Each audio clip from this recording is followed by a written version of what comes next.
যার সামর্থ্য আছে অপচয় কমিয়ে দিবেন। এক নম্বর কাজ কি? অপচয় কমিয়ে দিবেন, প্রতিবেশীর হক দিবেন। নিজে খেলাম, আমার আত্মীয় স্বজন না খেয়ে আছে, আমার প্রতিবেশী না খেয়ে আছে, এমনটা করতে যাবে।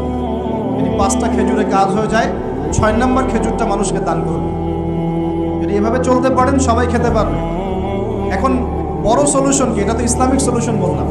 অপচয় কমিয়ে দেয়া, অপচয় কমিয়ে দেয়া, নিজে খাওয়া, অন্য ভাইকে খাইয়ে খাওয়া। যেমন একটা হাদিস এসেছে, সে ব্যক্তি মুমিন হতে পারবে না যে নিজে পেট ভরে খায়, প্রতিবেশী না খেয়ে থাকে। হাদিস আছে না?